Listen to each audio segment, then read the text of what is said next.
మర్రి golden diamonds ప్రారంభోత్సవ మరియు అక్షయ తృతీయ ప్రత్యేక ఆఫర్ గా VA పై ఫ్లాట్ 25% తగ్గింపు. మర్రి గోల్డెన్ డైమండ్స్, కుకట్పల్లి, హైదరాబాద్.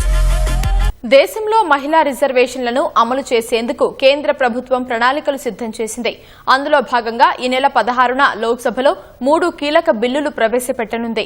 నియోజకవర్గాల పునర్విభజన బిల్లు ప్రకారం లోక్సభ నియోజకవర్గాలు గరిష్టంగా 850కి చేరనుండగా అందులో రాష్ట్రాలకు 815, కేంద్రపాలిత ప్రాంతాలకు 35 ప్రతిపాదించింది. వాటిలో 33% మహిళా రిజర్వేషన్లు, ఎస్సీ, ఎస్టీ కోటాను డీలిమిటేషన్ కమిషన్ ఖరారు చేయనుంది.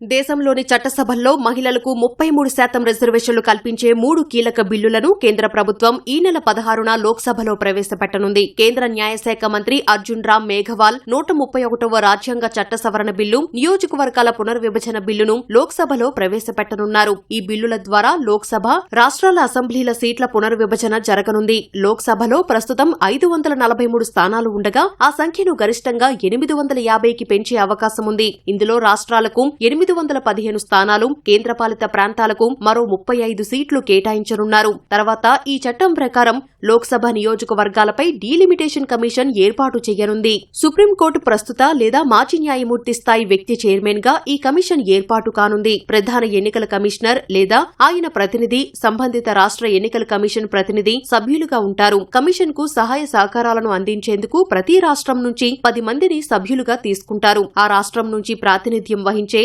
5 లోక్సభ సభ్యులు, 5 శాసనసభ సభ్యులను సంబంధిత సభల స్పీకర్లు నామినేట్ చేస్తారు. 2011 జనాభా లెక్కల ప్రకారం లోక్సభ సీట్లు పెంచాలని బిల్లులో కేంద్రం ప్రతిపాదించింది. ఆ గణాంకాల ప్రకారమే ఎస్సీ, ఎస్టీ, మహిళా రిజర్వేషన్లు ఖరారవుతాయన్న కేంద్రం మహిళలకు 33% రిజర్వేషన్ల అంశాన్ని కూడా బిల్లులో చేర్చింది. లోక్సభ, రాష్ట్రాల శాసనసభల్లో వీలైనంత మేరకు 3వ వంతు సీట్లను మహిళలకు కేటాయించేలా కమిషన్ చర్యలు తీసుకుంటుందని కేంద్రం తెలిపింది. ఈ సీట్లలో ఎస్సీ, ఎస్టీ మహిళలకు కూడా రిజర్వేషన్లు ఉంటాయని స్పష్టం చేసింది. రొటేషన్ విధానంలోనే రిజర్వేషన్లు అమలవుతాయని పేర్కొంది. మహిళలకు రిజర్వ్ చేసిన సీట్లను ఆయా రాష్ట్రాలు లేదా కేంద్రపాలిత ప్రాంతాల్లోని నియోజకవర్గాలకు రొటేషన్ పద్ధతిలో కేటాయిస్తారని తెలిపింది. నియోజకవర్గాల పునర్విభజనలో భౌగోళిక సమగ్రత, పరిపాలనా సరిహద్దులు, రవాణా సౌకర్యాలు వంటి అంశాలను డీలిమిటేషన్ కమిషన్ పరిగణలోకి తీసుకుంటుందని కేంద్రం వెల్లడించింది.